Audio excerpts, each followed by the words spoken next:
Welcome to study campus classes.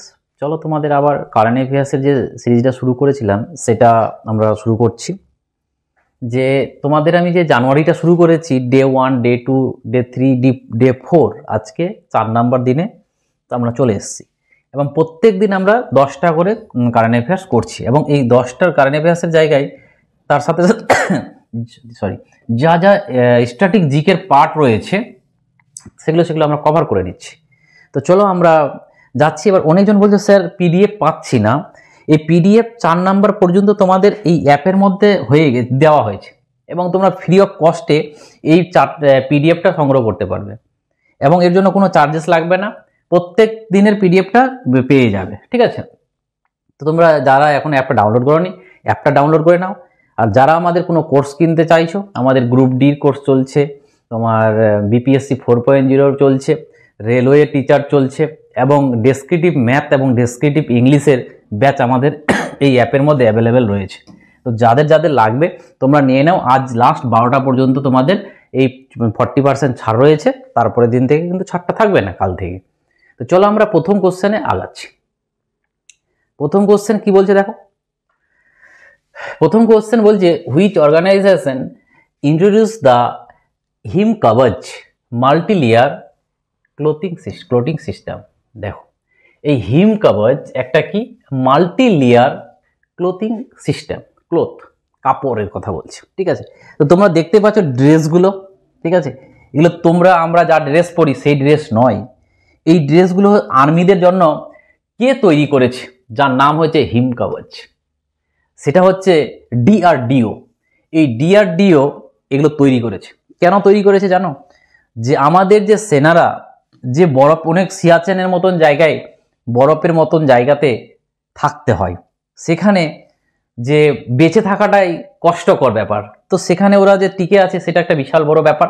তার জন্য DRDO তাদের জন্য ড্রেস তৈরি করেছে এবং এই ড্রেসটা কি বলছে দেখো, design to protect military personnel in extreme temperature from 20 degree Celsius to -60 degree Celsius. মানে বুঝতে পারছো যে ওইখানে -60 ডিগ্রি, 0 ডিগ্রি সেলসিয়াসে বরফ হয়ে যায়, যেখানে 60 ডিগ্রি সেলসিয়াসে পর্যন্ত সেই ড্রেসটাতে তোমার সহ্য করার ক্ষমতা, মানে কোনো কষ্ট হবে না পরে থাকলে। তো ভালো একটা জিনিস যে আমাদের সেনারা আমাদের যে প্রোটেক্ট করছে সেখান থেকে তো তাদের জন্য ভালো একটা জিনিস তৈরি করেছে ডিআরডিও, যেটা হচ্ছে নাম হচ্ছে কি হিম কবচ। এইটুকু মাথায় রাখবে। এবং কে তৈরি করেছিল? ডিআরডিও তৈরি করেছে। এবং টেম্পারেচারটা 20 ডিগ্রি সেলসিয়াস থেকে -60 ডিগ্রি সেলসিয়াস পর্যন্ত সহ্য করতে পারবে, ঠিক আছে? নেক্সট যে কোশ্চেনটা কি বলছে যে হোয়ার ইজ দ্য জেড মারো টানেল। একটা টানেলের নাম দিয়েছে, বলছে এই টানেলটা কোথায় রয়েছে। এই মারো টানেলটা কোথায় রয়েছে? তো এটা হচ্ছে আমাদের জম্মু অ্যান্ড কাশ্মীরের টানেলটা রয়েছে। সাধারণত আমরা জানি বেশিরভাগই জম্মু অ্যান্ড কাশ্মীর ওই দিকটাতেই টানেল পাই। তো দেখতেই পাচ্ছ তোমরা জেড মারো টানেল লেখা আছে এখানে। এর সম্বন্ধে আমরা দেখিনি কি বলছে, যে এই টানেলটা কে ইনোগ্রেট করেছিল। সেটা করেছে আমাদের পিএম নরেন্দ্র মোদী, ঠিক আছে? এবং এটা কানেক্ট কোথা থেকে কোথায় কানেক্ট করেছে, সেটা করেছে আমাদের গগনগির থেকে সোনামার্গ, এটা কানেক্ট করেছে। এবং এটা 6.5 কিলোমিটার হচ্ছে তার লেন্থ, ঠিক আছে? তো এইটুকু মাথায় রাখবে। সেটা হচ্ছে কোথায়? জম্মু কাশ্মীরে, ঠিক আছে? জম্মু অ্যান্ড কাশ্মীরে অবস্থিত। তারপরে নেক্সট যেটা পয়েন্ট দেখো, এই কারেন্ট অ্যাফেয়ার্সগুলো এতটাই ইম্পর্টেন্ট না। তো তোমরা যেই পরীক্ষায় দাও না কেন, যারা বিপিএসসি কে টার্গেট করছো তাদের জন্য তো খুবই ইম্পর্টেন্ট। আর যারা বিভিন্ন পরীক্ষা টার্গেট করছো তোমরা সবাই দেখতে পারো। এইটি দেখলে আমি তোমাদেরকে বলবো আর কোনো এদিক ওদিক তাকাতে হবে না। তোমরা এদিক ওদিক করছো আমি জানি, বাট বিশ্বাস করে করো। আমি এটাকে তোমাদের যেগুলো পরীক্ষা আসে সেগুলোকে তুলে করাচ্ছি। দেখো কি বলছে যে where was the first human death due to H5N1 bird flu recorded.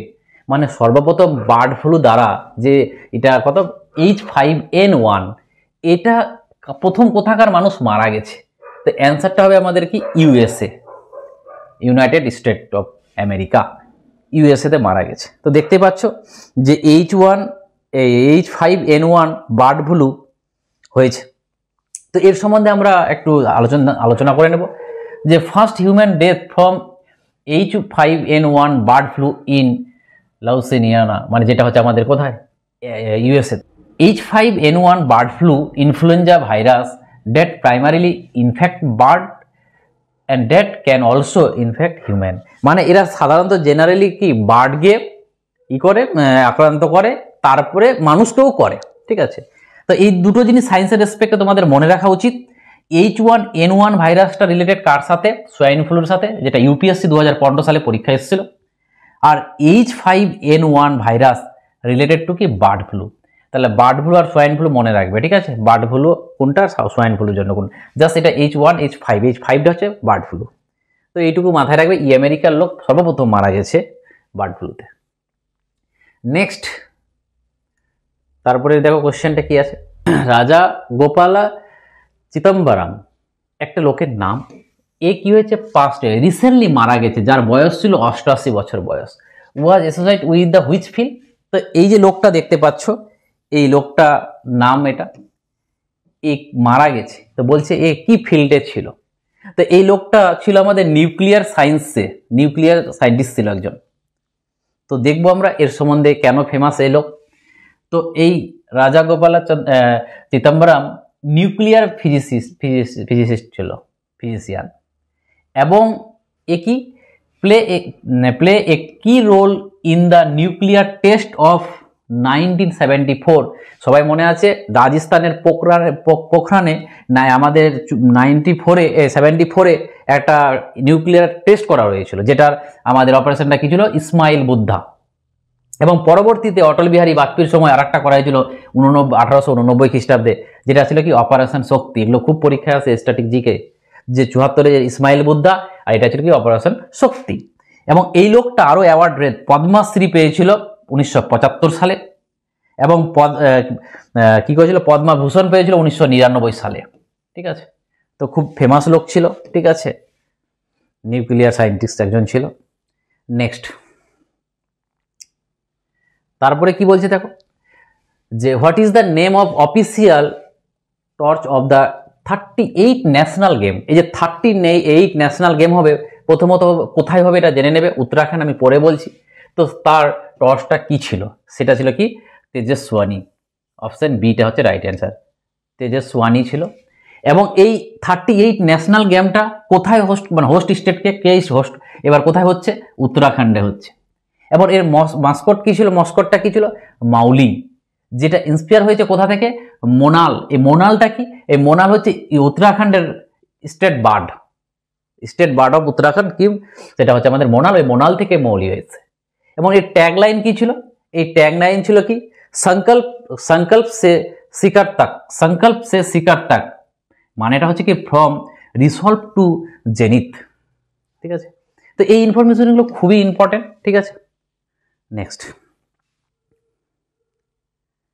Next দেখো কি বলছে, ইন্ডিয়া ফার্স্ট গ্লাস ব্রিজ। তোমরা দেখতে পাচ্ছ ব্রিজটা, গ্লাস ব্রিজ মানে কি, কাচের ব্রিজ। ইন্ডিয়ার প্রথম কাচের ব্রিজ কোথায় হয়েছে, শুনলে ভালো লাগবে, সেটা আমাদের তামিলনাড়ুতে হয়েছে, ঠিক আছে। এবং দেখতে পাচ্ছ যে কন্যাকুমারী গ্লাস ব্রিজ, ইন্ডিয়ার first glass bridge on sea এর উপরে।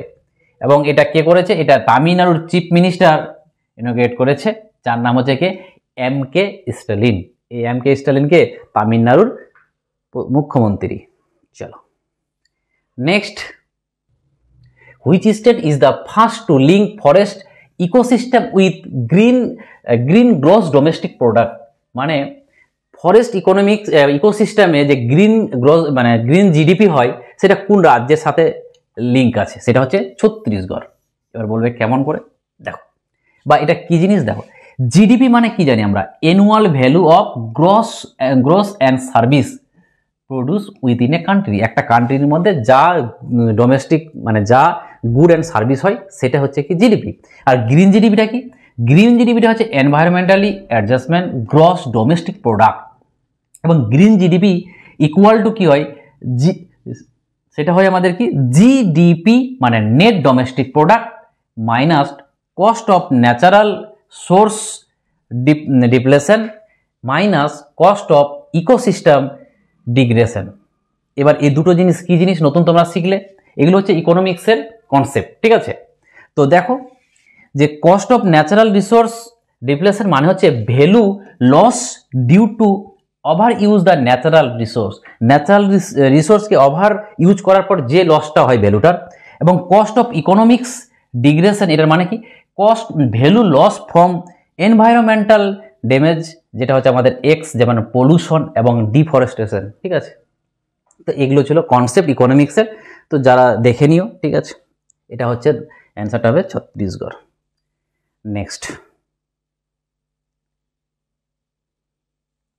কি বলছে দেখো, who came youngest female to conquer the highest peak on each of the 7 country.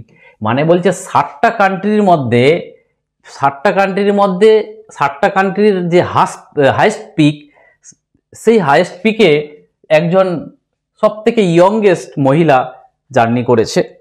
দেখতেই পাচ্ছ তোমরা ছবিটা, তো সেটা কে? তো আগে ইনফরমেশনটাতে যাই আমরা, কি আছে বা দেখো অ্যান্সারটা কি হবে। কামিয়া কার্তিকিয়ান। ঠিক আছে, Kamiya কার্তিকিয়ান।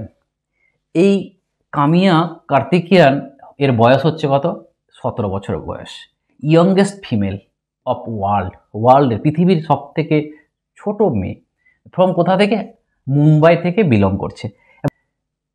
Highest peak on 7 country. এই 60টা কান্ট্রির যে হাইয়েস্ট পিক কি, যেটা তোমাদের জিওগ্রাফিতেও কাজে লেগে যাবে। তোমরা জিওগ্রাফি তো পরীক্ষা আসে না, এই মহাদেশের এই দেশের কোনটা হাইয়েস্ট পিক, তো তোমরা এটাও কাজে লেগে যাবে। তো তোমরা এটি একটু দেখে নেবে, পোস্টগুলোর মধ্যে দেখে নেবে, প্রত্যেকটা রাজ্যে প্রত্যেকটা ইসের হাইয়েস্ট পিকগুলো দেওয়া রয়েছে। তাহলে এখানে এই পয়েন্টগুলো তোমার জিওগ্রাফিতেও কাজে লেগে যাবে। ঠিক আছে, নেক্সট দেখো পরের কোশ্চেন কি বলছে দেখো, যে ওশিয়ান অ্যানক্সিক ইভেন্ট 1A, যেটাকে আমরা অকার ডিউরিং হুইচ জিওলজিক্যাল পিরিয়ড, কোন জিওলজিক্যাল পিরিয়ডে? ঠিক আছে, সেটা হবে আমাদের কি ক্রিটেসিয়াস পিরিয়ড। এই ক্রিটেসিয়াস পিরিয়ডে এটা ওই সময় হয়েছিল। এবং তার সম্বন্ধে নিউজটা কি আছে দেখো, বলছে হোয়াই ইন নিউজে কেন এসছে? কারণ recent study published in science advance provide কি, যে timing and duration of ocean যে অ্যানক্সিক ইভেন্ট 1A। ঠিক আছে, এটা একটু রিসার্চ করা হয়েছে। তো এর সম্বন্ধে আমার মনে হয় এতটা আমাদের ইদানিং পরীক্ষাতে আসবে না, বাট যাদের একটু ডিপলি যখন পরীক্ষায় ধরে না WBCS এর মেন্স বা ধরে না BPSC মেন্স, তো তারা একটু পড়তে পারো। ঠিক আছে, আমার নর্মাল পরীক্ষার জন্য কিন্তু এই পয়েন্টগুলো অতটা ইম্পর্টেন্ট নেই। নেক্সট তারপরে দেখো কি বলছে দেখো, বলছে how many children have been selected for PM রাষ্ট্রীয় বাল পুরস্কার 2024। মানে 2024 সালের PM রাষ্ট্রীয় বাল পুরস্কারে যে কজনকে দেওয়া হয়েছে? তো 17 জন বাচ্চাকে, 17 জন চিলড্রেনকে দেওয়া হয়েছে, 17 জন। এবং এটা কি দেখে নাও, যে 17 চিলড্রেন ইন 7 ক্যাটাগরি, 7টা ক্যাটাগরি, যেমন art, culture, bravery, innovation, social service, sports and environment, এগুলো থেকে 7টা ক্যাটাগরিতে কজন পেয়েছে? 17 জন পেয়েছে। এবং present by president Droupadi Murmu. এবং এর প্রাইজ হিসাবে ক্যাশ প্রাইজ কত? 1 লাখ টাকা, প্রত্যেকজনকে 1 লাখ টাকা করে দেওয়া হয়েছে। ঠিক আছে, তো এটা ছিল আমাদের আজকে লাস্ট 10টা কোশ্চেন। এই 10টা কোশ্চেন তোমাদের কমপ্লিট করলাম। ঠিক আছে, তো চলো এরকম আমাদের প্রত্যেক দিন চলবে। তোমরা অনেকজন দেখছো না ভিডিওটা, তো জীবনের মানে লাস্ট পরীক্ষা হয়তো দিচ্ছ অনেকজনই 4.0, তাদের উদ্দেশ্যে বলবো যে তোমরা মাটি কামড়ে থাকো, তোমরা সাকসেস পাবে। যারা মাটি কামড়ে আছো BPSC 4.0 জন্য, তারা কিন্তু অবশ্যই সাকসেস পাবে। এইটুকুই তোমাদের বলবো, আর কিছু না। কবে পরীক্ষা হবে আর কিছু বলবো না, তোমাদের জাস্ট এইটুকুই বলবো, মাটি কামড়ে থাকো, যে মাটি কামড়ে থাকবে সেই চাকরিটা পাবে। থ্যাংক ইউ, আবার দেখা হবে।